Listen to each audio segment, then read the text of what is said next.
Bapak Ibu yang dikasihi Tuhan, mari kita akan bersama belajar, kita buka hati kita dan izinkan Roh Kudus lewat firman-Nya mengajar kita, saudara. Ya, dengan satu tema yaitu Ia menjadikan mata hatimu terang. Kita akan melihat nats kita terlebih dahulu dalam Efesus pasal yang pertama, ayat yang ke-15 sampai ayat yang ke-18. Efesus pasal yang pertama, ayat 15 sampai ayat yang ke-18. Karena itu, setelah aku mendengar tentang imanmu di dalam Tuhan Yesus dan tentang kasihmu terhadap semua orang kudus, aku pun tidak berhenti mengucap syukur karena kamu. Dan aku selalu mengingat kamu dalam doaku dan meminta kepada Allah Tuhan kita Yesus Kristus, yaitu Bapa yang mulia itu, supaya Ia memberikan kepadamu roh hikmat dan wahyu untuk mengenal Dia dengan benar, dan supaya Ia menjadikan mata hatimu terang, agar kamu mengerti pengharapan apakah yang terkandung dalam panggilannya. Betapa kayanya kemuliaan bagian yang ditentukannya bagi orang-orang kudus. Katakan amin, saudaraku. Saudara, doa Paulus adalah supaya jemaat dapat mengenal Tuhan dengan benar. Orang yang terhubung atau terkoneksi dengan Tuhan, dia akan mengenal Tuhan dengan benar.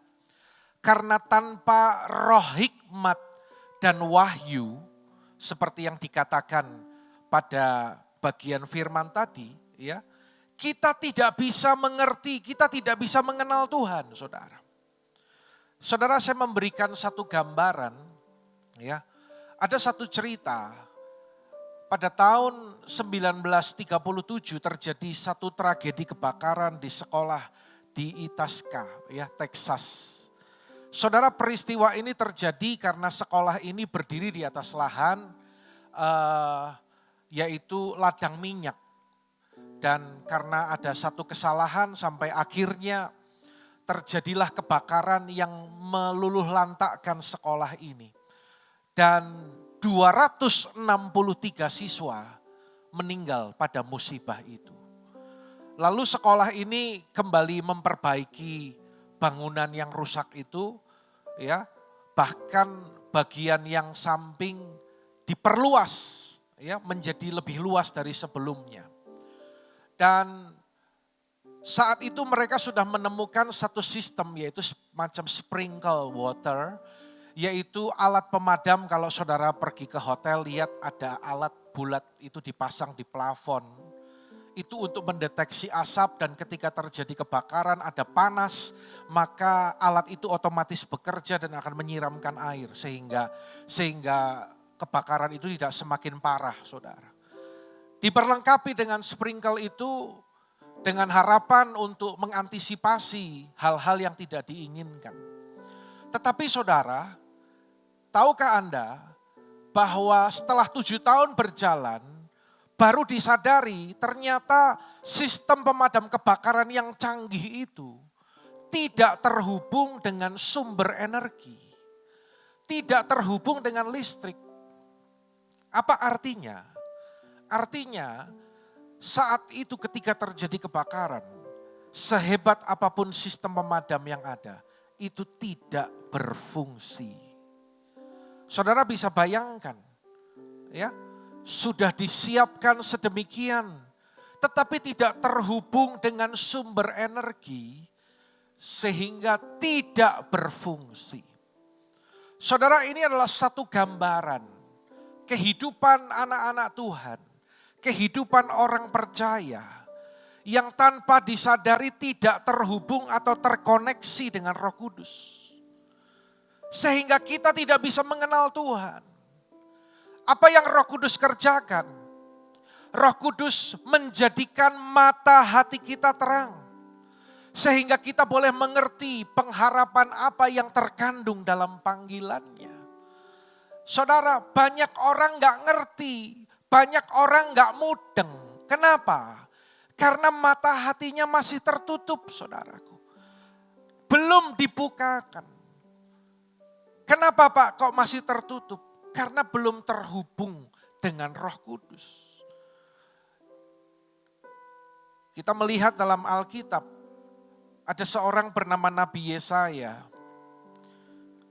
Ayat ini berkata bahwa Yesaya bersaksi, mataku telah melihat Sang Raja. Dia menyadari kalau dia orang yang celaka, orang yang najis bibir, tinggal di tengah-tengah bangsa yang najis. Namun mataku telah melihat Tuhan. Saudara bayangkan, Yesaya seorang nabi, dia sudah bernubuat, dia melayani Tuhan. Tetapi ketika mata rohaninya tertutup, dia tidak mengerti, saudara. Sampai akhirnya dia berkata, mataku telah melihat Tuhan. Contoh lain, seorang yang bernama Ayub. Alkitab katakan Ayub adalah orang yang jujur dan saleh pada zamannya. Tetapi kita menemukan bahwa lewat setiap proses yang terjadi dalam kehidupan Ayub, sampai akhirnya Ayub berkata, hanya dari kata orang, aku mendengar tentang engkau, tetapi sekarang, perhatikan, tetapi sekarang mataku sendiri memandang engkau. Lewat proses yang terjadi, mata Ayub baru dibukakan sehingga dia boleh memandang Tuhan, boleh mengerti apa yang menjadi rencana Tuhan.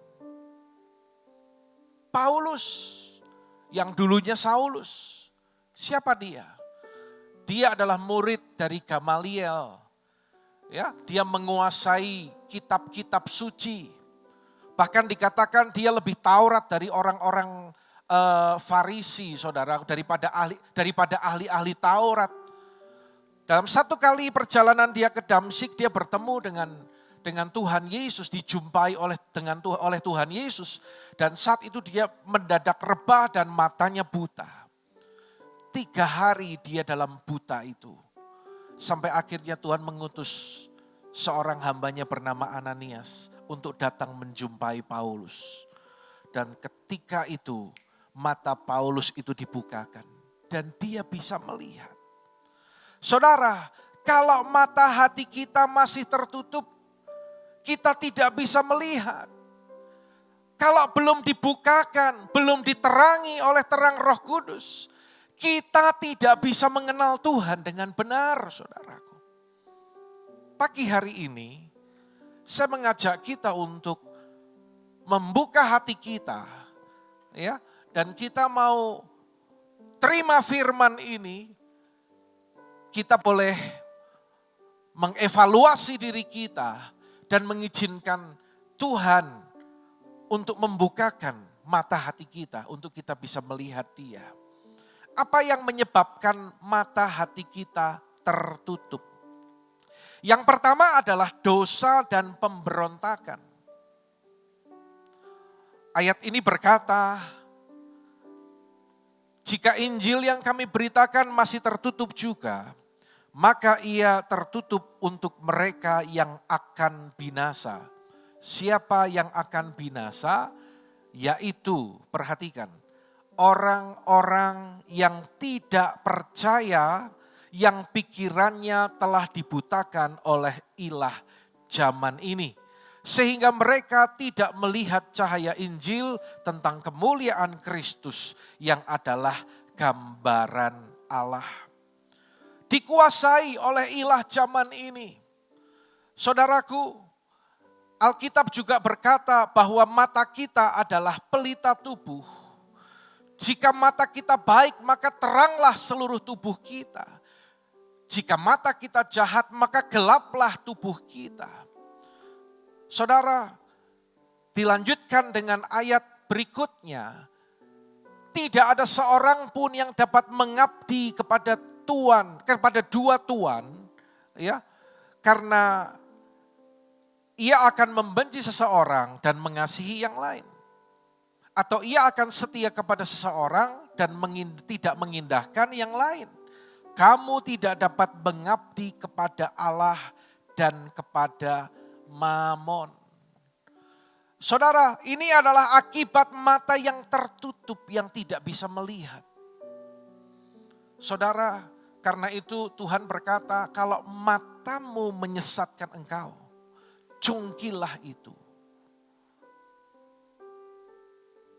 Lebih baik engkau masuk ke dalam kerajaan sorga tanpa mata, daripada matamu ada, tubuhmu lengkap, tetapi engkau masuk neraka. Saudara, ini adalah satu peringatan bagi kita, ya, bahwa kita harus hati-hati, saudaraku. Kalau kita salah melihat, kalau kita tidak izinkan Roh Kudus menerangi mata hati kita, maka kita tidak bisa melihat. Dosa dan pemberontakan membuat mata kita tertutup. Dosa dan pemberontakan membuat kita nggak bisa melihat rencana Tuhan. Apa itu dosa? Dosa adalah pelanggaran terhadap hukum Allah. Jadi jangan membayangkan kalau dosa itu orang merampok, orang berzina, orang yang nipu, ya, orang yang membunuh, memang itu dosa. Tetapi dengar, ketika Tuhan suruh kita ke kiri, tetapi engkau ke kanan, kita sudah berdosa di hadapan Tuhan. Kalau Tuhan perintahkan kepada kita, tetapi kita tetap mengikuti keinginan kita, kita berdosa. Saudara, seringkali kita meremehkan, mengabaikan. Ya, saya sedih ketika saya ketemu dengan seseorang, dia gagal dalam rumah tangganya karena dia tidak mengikuti firman Tuhan. Firman Tuhan katakan, jangan engkau menjadi pasangan yang tidak seimbang. Karena terang tidak dapat bersatu dengan gelap. Harus seiman, harus sepadan, harus seimbang. Itu Alkitab katakan. Tuhan kasih firman itu menjadi alat untuk menjaga hidup kita. Tetapi apa yang terjadi? Dia langgar itu dan dia kandas pada pernikahannya. Tetapi itu tidak menjadikan satu pelajaran, saudara.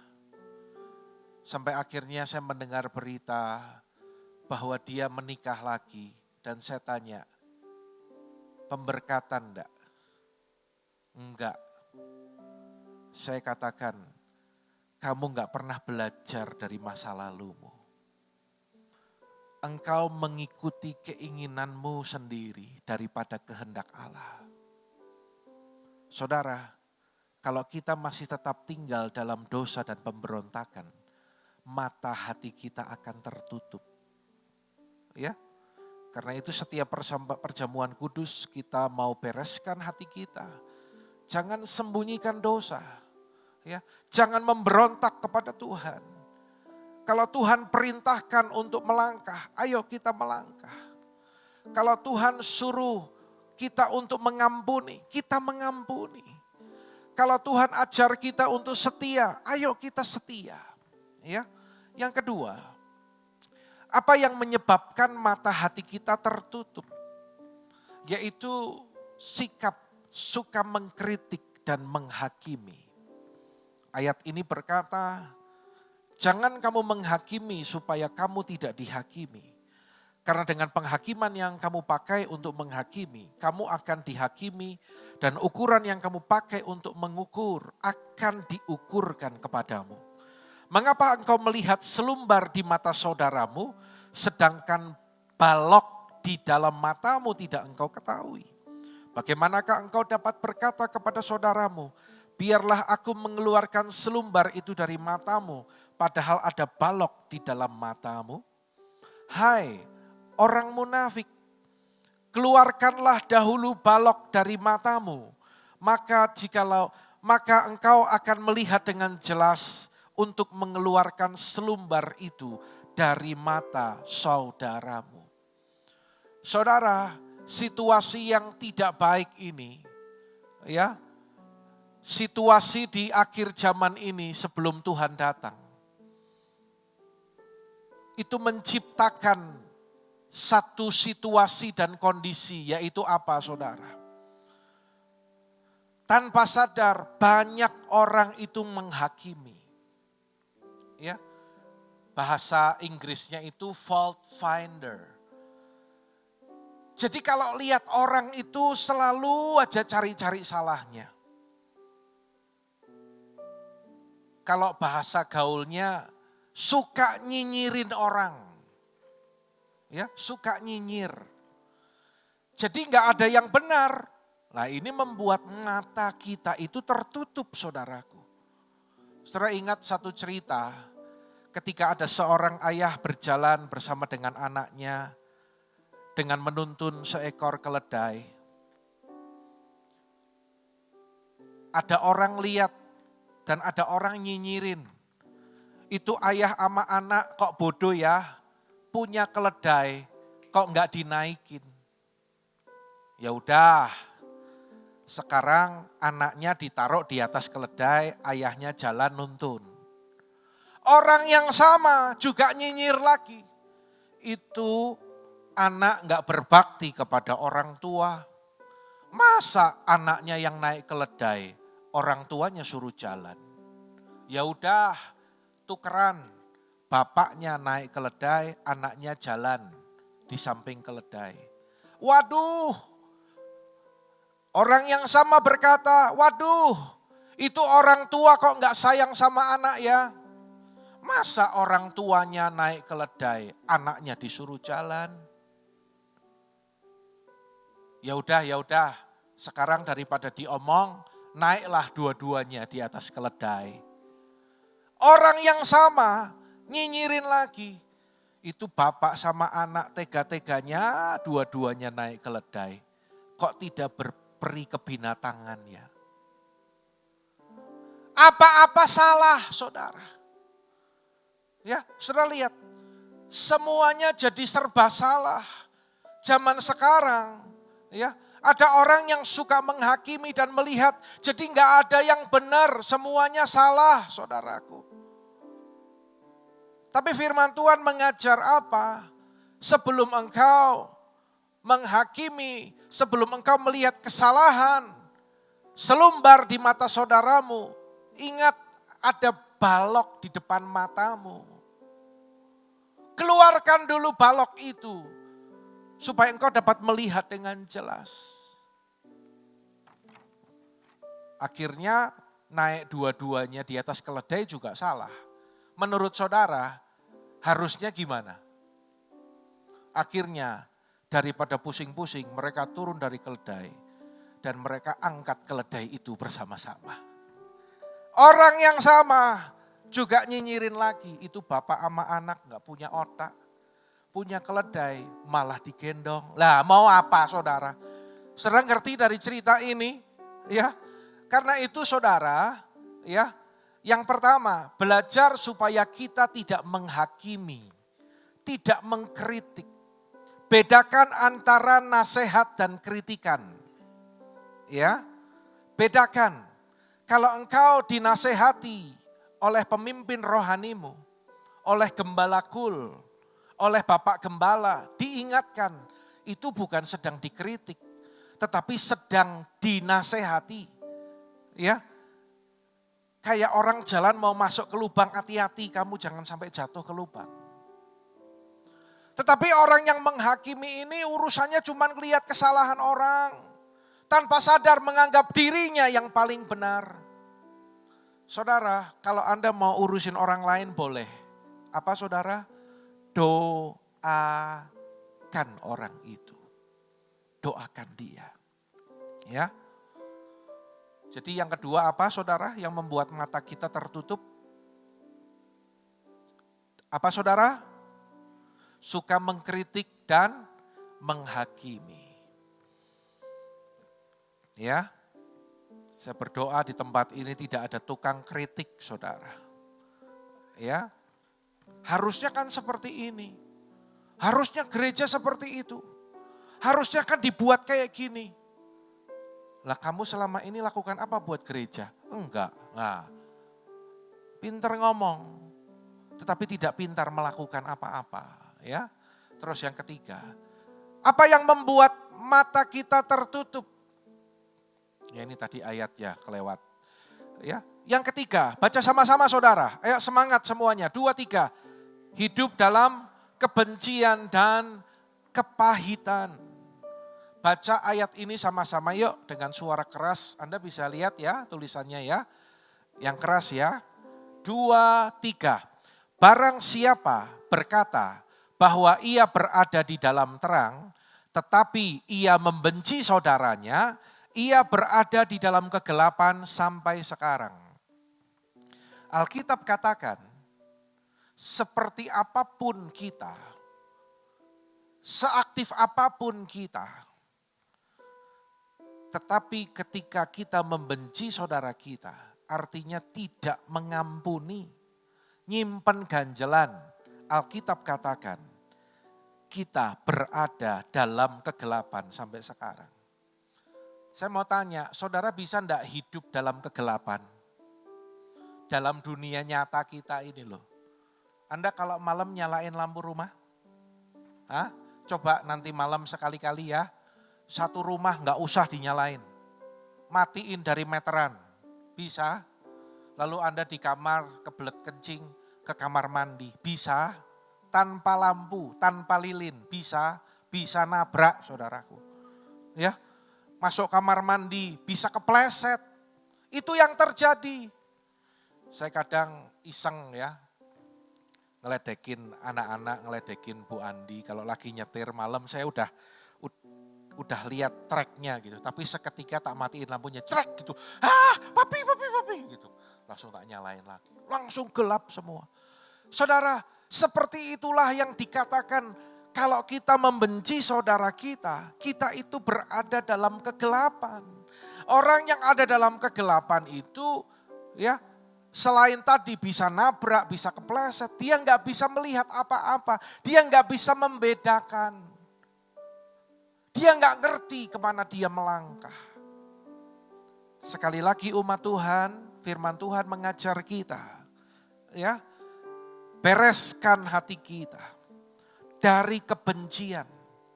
Bereskan hati kita dari kepahitan. Supaya kita bisa melihat Tuhan. Yang keempat. Apa yang menyebabkan mata hati kita tertutup? Apa? Yang keempat sama-sama 2, 3. Komunitas yang salah. Lebih keras lagi dong 2, 3. Komunitas yang salah. Saudara, dalam Markus 8 ayat yang ke-22 sampai 26, nanti saudara bisa baca, renungkan lagi di rumah ya. Ada satu cerita ketika Yesus dan murid-muridnya tiba di Betsaida. Di situ orang membawa kepada Yesus seorang buta dan mereka memohon kepadanya supaya ia menjamah dia.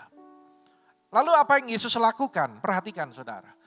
Yesus memegang tangan orang buta itu dan membawa dia keluar kampung. Sampai akhirnya ia meludahi mata orang itu dan meletakkan tangannya di atasnya. Sudahkah kau lihat sesuatu? Yesus meletakkan lagi tangannya pada orang itu, maka orang itu sungguh-sungguh melihat dan telah sembuh sehingga ia dapat melihat segala sesuatu dengan jelas. 26, sesudah itu sama-sama, Yesus menyuruh dia pulang ke rumahnya dan berkata, jangan masuk ke kampung. Saudara, memang tidak dijelaskan situasi sejelas-jelasnya seperti apa. Tetapi saya merenungkan saudaraku, bahwa Yesus mengajak orang buta itu keluar kampung. Saudara, kampung ini bicara tentang komunitas. Yesus bawa orang itu keluar dari komunitasnya yang lama. Saudara, bukankah seringkali orang itu terjebak dalam satu komunitas yang menghalangi dia itu untuk mengenal Tuhan. Ini bayangan saya ya. Kalau Yesus nggak bawa orang itu keluar dari komunitasnya, bisa-bisa imannya itu padam. Mungkin orang-orang di kampungnya bilang gini, udahlah, nggak usah minta sembuh, nggak usah minta mujizat, ya, nggak usah merepotkan Yesus, nggak usah merepotkan guru. Orang lain mungkin bilang lagi, kalau kamu udah buta ya udah, dijalani aja. Saudara, bukankah kata-kata seperti itu juga yang seringkali didengar, yang terjadi dalam kehidupan kita sekarang? Ya, orang ada dalam situasi terpuruk, dalam kondisi tidak baik. Ada sepertinya, nasihat-nasihat yang dalam tanda petik sepertinya baik. Tetapi dengar, nasihat yang bukan berasal dari firman, itu akan membunuh iman kita. Yesus ajak orang ini keluar dari kampung.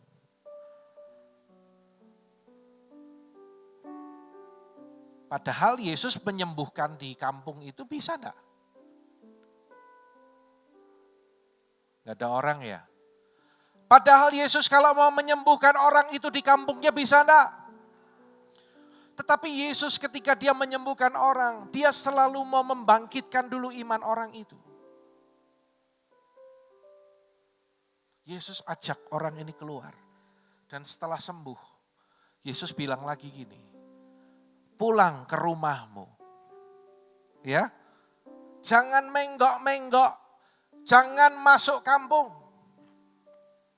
Saudara, yang saya dapatkan, Tuhan sedang mengajar kita bahwa komunitas itu punya power, ya, untuk membutakan mata kita atau membukakan mata kita. Komunitas yang salah, Alkitab katakan, pergaulan yang buruk akan merusakkan kebiasaan yang baik. Jaga komunitas kita, saudaraku. Jangan sampai kita ada dalam komunitas yang salah. Pilihan di tangan saudara. Tapi dia teman-temanku, Pak. Ya, tapi kalau teman-temanmu tapi membuat imanmu jadi padam, membuat engkau enggak bertumbuh dalam kerohanianmu, ya buat apa? Apakah teman-temanmu bisa membawa engkau masuk surga? Ya, saudara, prioritas. Kita harus memilih komunitas-komunitas yang sehat, komunitas-komunitas yang benar.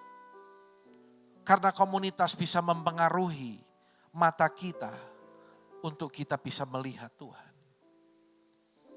Dan satu lagi yang terakhir. Apa yang menyebabkan mata hati kita tertutup? Baca sama-sama dengan suara keras. 2, 3. Fokus yang salah. Fokusnya salah, saudara.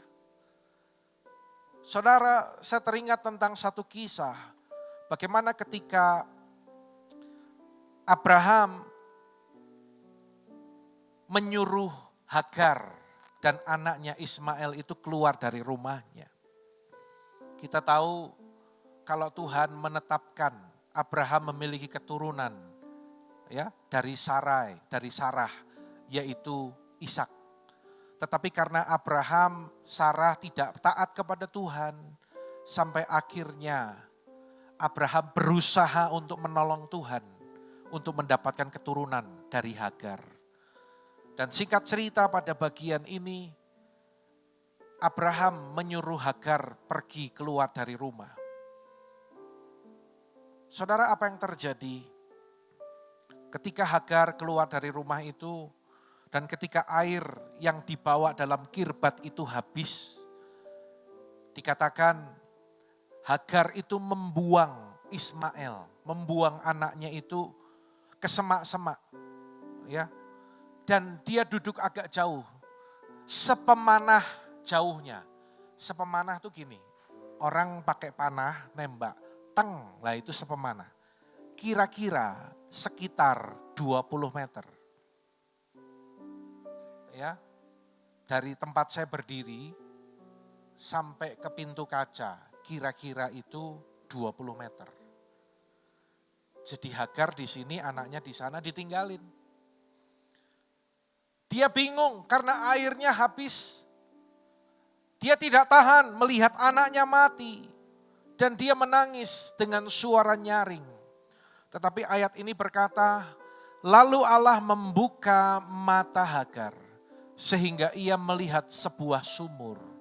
Ia pergi mengisi kirbatnya dengan air, kemudian diberinya anak itu minum. Saudara, dari tadi Hagar nggak lihat sumur. Tetapi ketika Tuhan membukakan matanya, dia baru bisa melihat sumur itu. Saudara, ini adalah satu gambaran bagi kita semua. Bahwa fokus kita itu sangat penting. Ketika Hagar membawa anaknya, saya berdoa supaya jemaat menangkap ini dengan baik ya. Kalau bahasanya Cik Nova itu mudeng gitu loh. Supaya Anda itu mudeng. Waktu dia bawa anaknya, ketika diusir dan kehabisan air, dia lihat airnya habis, dia nggak tahan, dia bingung, dia buang anaknya. Itu gambaran. Orang yang lagi ngalami masalah, fokusnya masalah, lihatnya pergumulan. Saudara, membuat mata kita itu tertutup. Ketika Tuhan buka matanya, dia bisa melihat sumur. Saudara, bukankah kita percaya kalau firman Tuhan berkata bahwa bagi kita tidak mungkin, bagi kita sulit, tetapi tidak ada perkara yang mustahil bagi Allah kita. Yang percaya katakan amin, saudaraku. Kalau saudara hanya fokus kepada masalah, fokus kepada padang gurun, fokus kepada situasi yang sulit. Dengar, fokus sama orang yang mengecewakan saudara. Matamu tertutup saudara. Tapi mari kita fokus kepada Tuhan.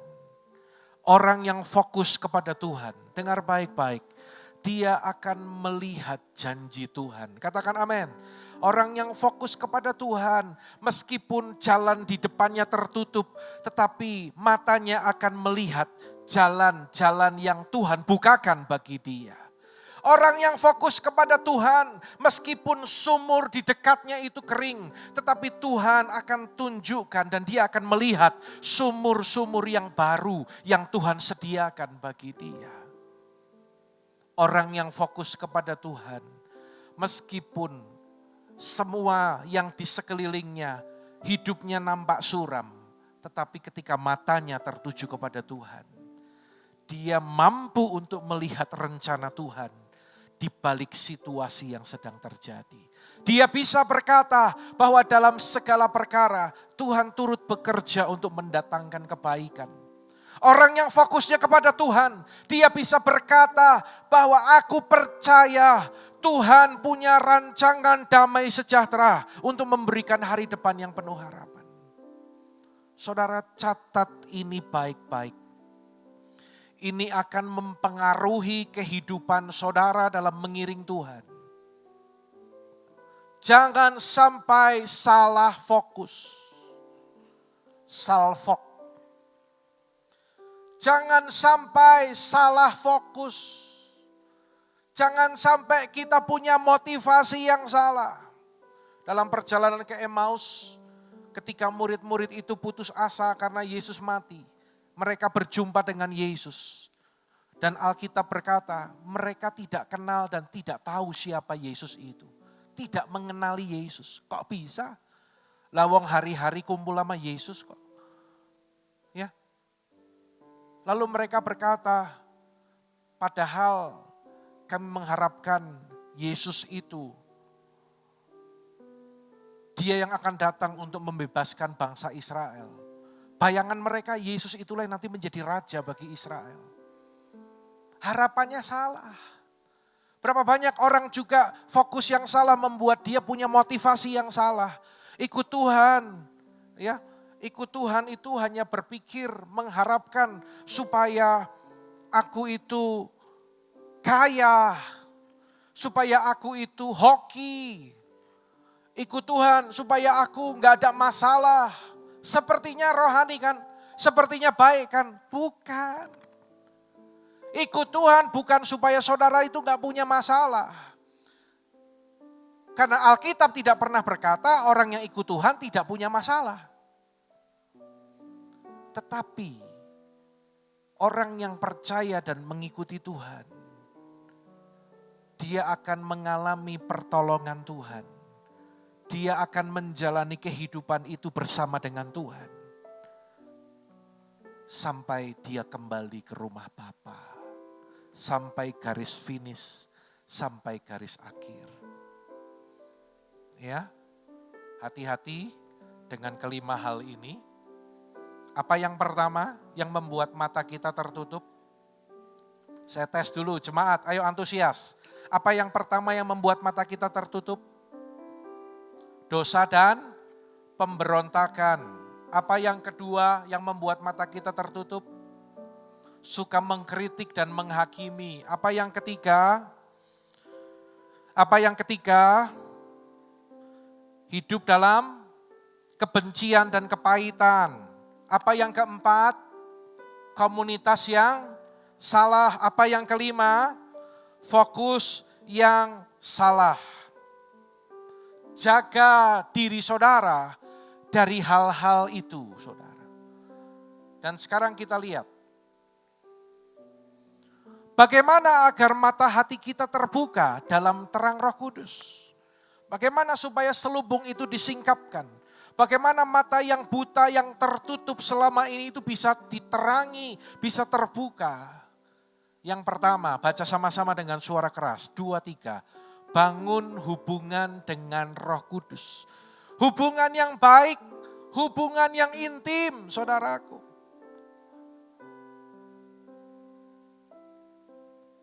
Karena Roh Kudus akan memberikan kepada kita roh hikmat dan wahyu. Supaya mengenal Dia dengan benar. Saudara, Anda perhatikan ke depan sebentar. Harus fokus ya, jangan salah fokus, jangan gagal fokus.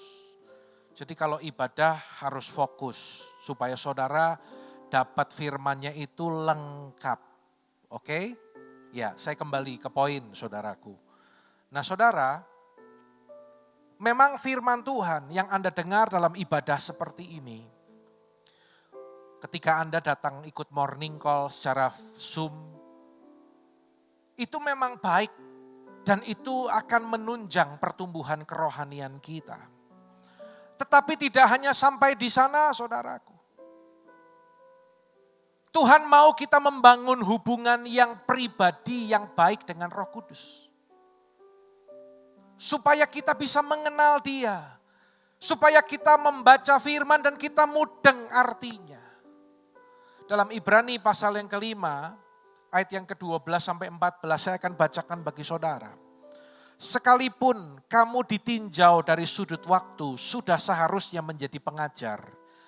Kamu masih perlu lagi diajarkan asas-asas pokok dari penyataan Allah.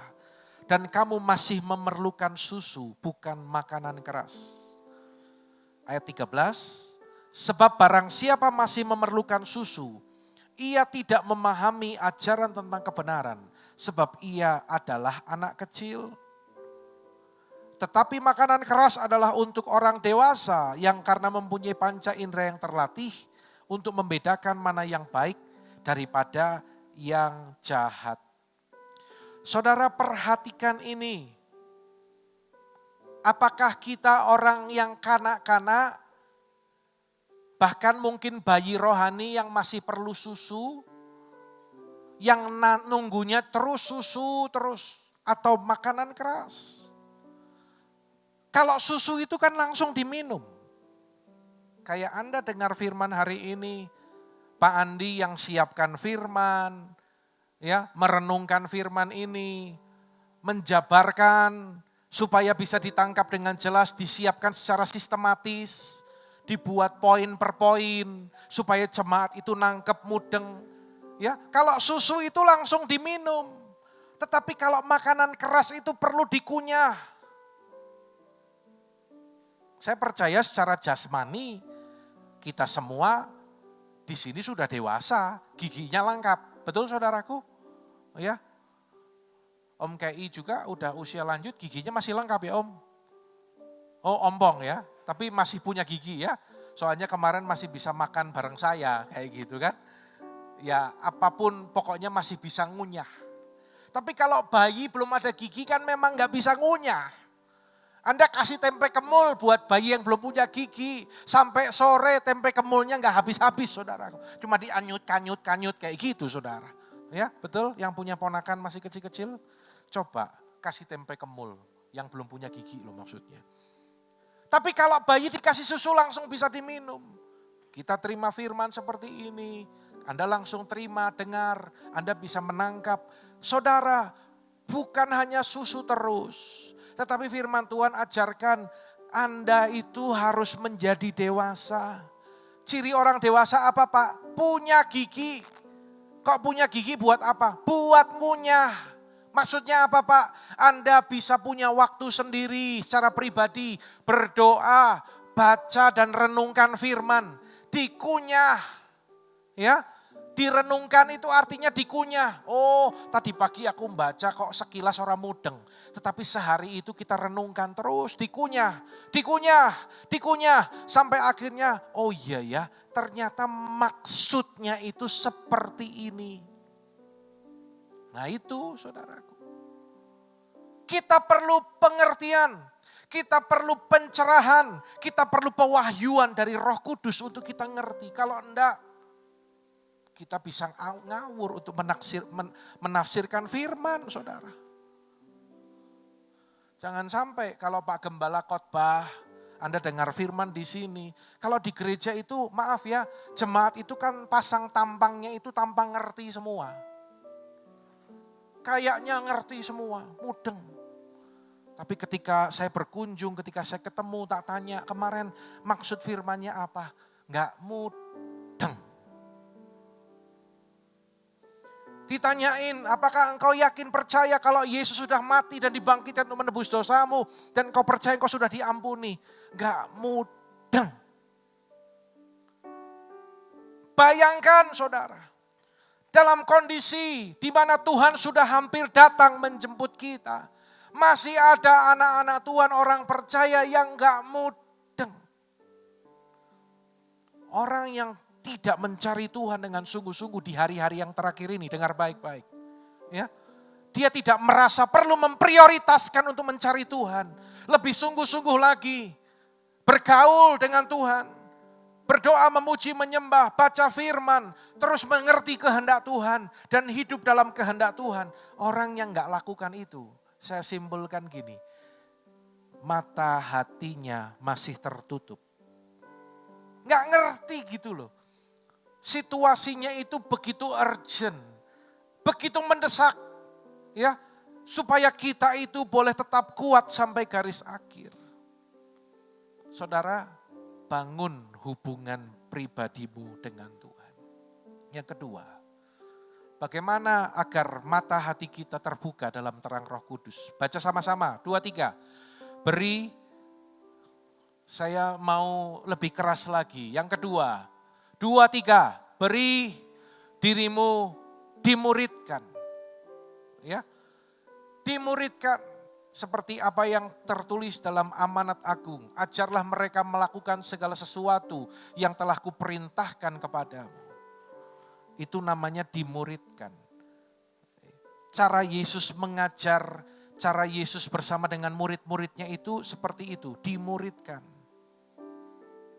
Jangan sampai tadi, kalau di gereja jemaat pasang tampang mengerti, tetapi ketika diajak ngobrol nggak ngerti apa-apa. Saudara, baca coba. 2, 3.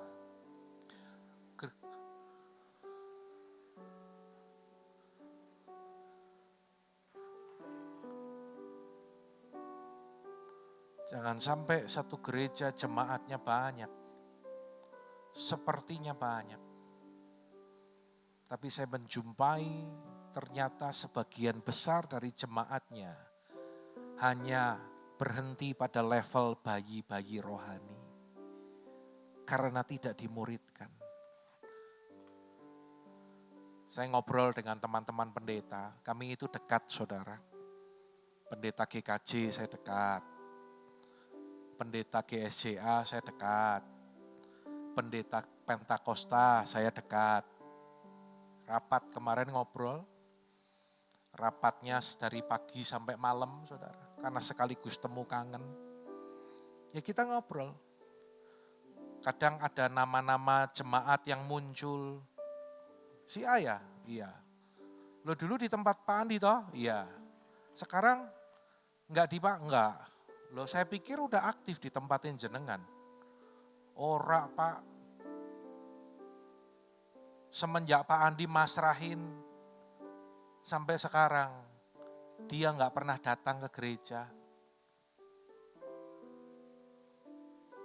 Jadi kami itu tahu orang-orang yang hanya maaf seperti orang yang di sini enggak bisa bertumbuh lalu ke sini podo wae. Di sini sami mawon. Ya. Jangan sampai tanpa sadar ada orang-orang seperti itu ketika dia keluar dari satu gereja ke tempat ini dan ke Pak Andi cerita, loh kamu kenapa? Di sana kan pelayanan ibadah melayani bertumbuh toh, enggak apa-apa. Enggak Pak, bla punya alasan lah, ya. Alasannya mulai dari habis jemaatnya seperti ini, pengerjanya seperti ini, bapak gembalanya seperti ini, ibu gembalanya seperti ini.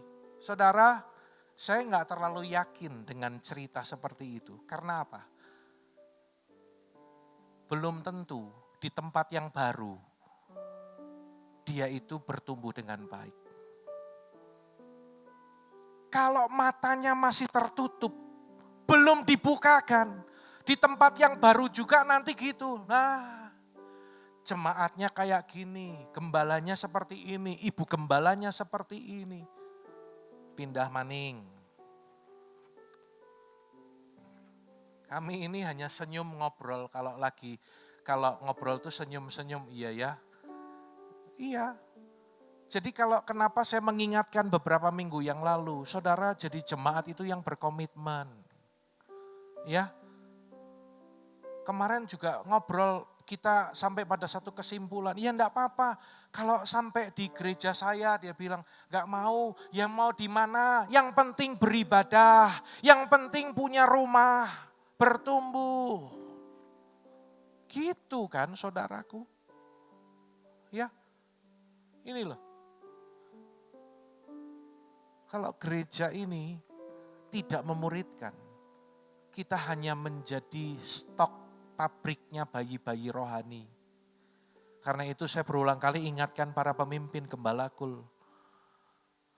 Orang yang tidak menginjil, orang yang tidak memuridkan dua hal ini, dia sesungguhnya pengangguran di mata Tuhan.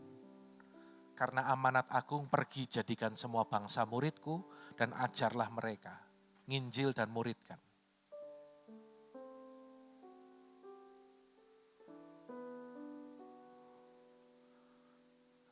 Target gereja tidak berhenti pada menghasilkan petobat baru. Yang setia bergereja. Saudara orang-orang yang setia? Jawab dong. Anda orang-orang setia? Tapi tidak boleh berhenti hanya pada tahap setia. Tapi membuat murid yang menjalani sebuah cara hidup yang persis sama seperti gurunya, yaitu Yesus. Karena itu saudara, di tempat ini dengar Anda sedang tidak dijadikan jemaat setia yang duduk manis di gereja. Kenapa? Tuhan itu intervensi dalam kehidupan saudara. Kenapa lewat gembalaku, lewat gembala jemaat gembala sidang di tempat ini lewat saya, Tuhan itu seperti mau mengusik kehidupanmu, ya, yang tanpa sadar engkau ada di zona nyaman, supaya engkau itu bertobat, supaya engkau itu berubah, Ini loh alasannya. Tidak boleh hanya sekedar jadi jemaat yang setia, tapi harus jadi seperti Yesus. Cukuplah bagi seorang murid jika ia menjadi sama seperti gurunya. Bukan menjadi anggota, tetapi menjadi murid. Saya ajak jemaat Tuhan, baca yuk tulisan yang besar ini sama-sama ya, dengan suara keras. 2, 3. Bukan menjadi anggota, tapi menjadi murid yang sama dengan gurunya. Kenapa Pak Andi bilang, ayo komitmen.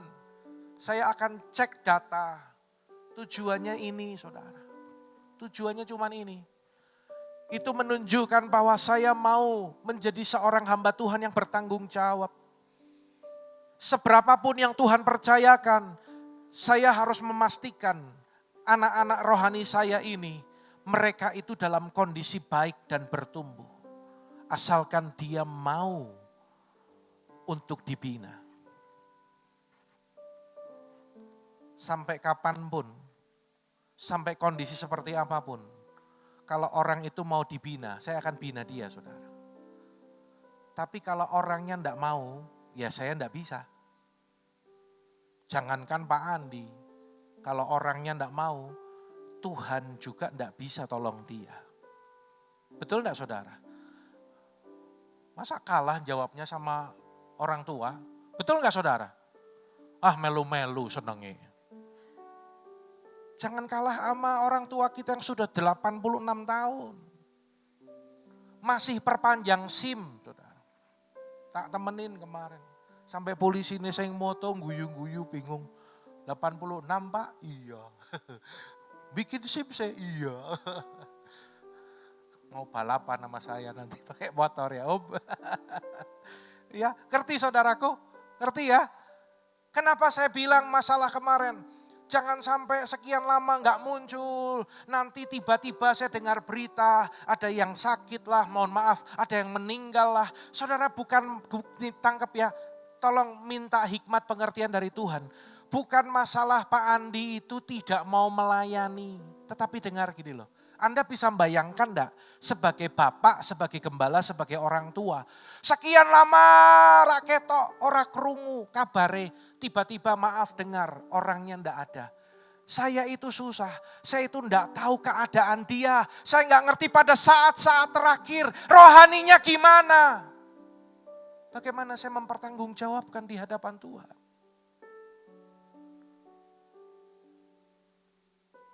Bayangkan saudara, kalau Anda dalam situasi sebagai seorang gembala, saya harus pastikan keadaan jemaat Tuhan yang Tuhan percayakan itu baik, sehat. Anda juga yang punya anak ngerasain toh, di rumah ada anak-anak. Anda harus pastikan anak-anakmu sehat, anak-anakmu baik. Gimana rasanya kalau punya anak, tapi anaknya nggak pernah di rumah. Anaknya ngelayap nggak tahu kemana. Nggak pernah pulang ke orang tuanya. Tiba-tiba nanti orang tua itu dengar kabar yang tidak baik. Gimana rasanya saudara? Saya harap Anda mengerti hal ini. Ya, discipleship, becoming becoming more like Christ. Ya, jika komitmen hanya sebatas anggota bukan murid, pastilah tidak mungkin untuk mentaati dan menjalani kehidupan dan pengajaran Kristus. Dengar sekali lagi saudara, tangkap ini baik-baik. Jika komitmennya hanya sebatas anggota dan bukan menjadi murid, tidak mungkin untuk mentaati dan menjalani kehidupan dan pengajaran Kristus. Karena itu jangan heran, kayaknya orang Kristen ngakunya anggota gereja, tetapi kelakuannya tidak ada ubahnya dengan orang dunia. Tipu sana, tipu sini. Anak Tuhan ke gereja punya kepahitan bertahun-tahun gak ngampuni. Gak bisa, kalau cuman anggota gak bisa. Karena itu saudara, beri diri kita, ayo dimuridkan. Ya. harga bayar pemuritan Yesus. Harganya disodorkan di depan sebelum mereka dimuridkan, yakni mati. Pantas saja menjadi radikal sejak awal kepengikutan. Kekristenan hari ini lemah karena menurunkan standar Kristus. Saya pernah bilang saudara, kelompok-kelompok di luar yang radikal itu, prinsip mereka, teologi mereka itu jihad. Sementara anak-anak Tuhan teologinya cuman berkat. Motivasinya salah. Ya, ayo beri diri kita dimuridkan, saudaraku. Apa yang menjadi alasan penyebab orang tidak mau dimuridkan? Saya enggak tulis di PowerPoint sih, tetapi beberapa hal yang menyebabkan orang enggak mau dimuridkan. Yang pertama ya sombong. Ya, ada juga orang yang trauma, pernah punya pengalaman-pengalaman tidak baik dengan pemimpin masa lalu atau dengan otoritas. Dengar saudara, orang yang tidak harmonis dengan otoritasnya, kalau di rumah otoritas itu siapa? Halo? Kalau dalam keluarga otoritas itu siapa? Orang tua, bapak dan ibu, papa, mama. Kalau orang nggak beres atau nggak harmonis dengan otoritasnya di rumah, kemungkinan besar atau boleh dipastikan, dia akan mengalami kendala-kendala dengan otoritas yang lain. Ingat itu saudara. Ya, ada orang yang nggak mau dimuridkan karena terlalu perfect. Terlalu perfect itu gimana Pak?